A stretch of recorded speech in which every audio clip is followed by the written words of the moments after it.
கோலிவுட் ஹிஸ்டரியிலேயே ஒரு பெரிய worst decision எதுன்னு தெரியுமா? நம்ம டாப் ஸ்டார் பிரசாந்த் வந்து ஒரு காலத்தில் விஜய் அஜித்தை விடவே ரொம்பவே ஃபேமஸாக இருந்தாருங்க. பட் அவர் பண்ண பெரிய 3 மிஸ்டேக்னால அவரோட கெரியரே க்ளோஸ் ஆயிடுச்சுங்க. கண்டுகொண்டேன் மூவியில் நம்ம அஜித் சாரோட ரோலை ஃபர்ஸ்ட் பண்ண வேண்டியவரே நம்மால் தாங்க. ஆனால் அந்த ரோலை ரிஜெக்ட் பண்ண ரீசன் தாங்க வேற லெவலு. ஸோ நான் ஐஸ்வர்யா ராய் கூட தான் பேர் பண்ணுவேன், ஸோ தப்பு கூட பண்ண மாட்டேன்னு சொல்லி நம்ம தலைவர் ரிஜெக்ட் பண்ணியிருக்காரு.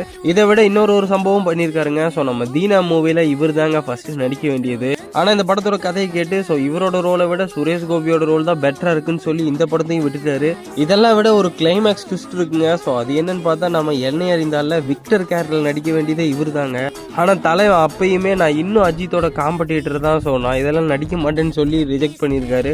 ஜஸ்ட் இமேஜின் பண்ணி பாருங்க. ஸோ நம்ம தலைனே பேர் வந்திருக்காதுங்க. ஸோ இதெல்லாம் நடந்திருந்தா ஒரு தப்பு இல்லைங்க, 3 தப்பு. ஸோ அவரோட கெரியரே டைரக்ஷன் மாறி போயிருச்சு. அதுக்கப்புறம் இந்த மாதிரி நிறைய ஷாக்கிங்கான ஸ்டோரிஸ்லாம் வேணுமா? அப்போ நம்ம சேனலை மறக்காம சப்ஸ்கிரைப் பண்ணிருங்க.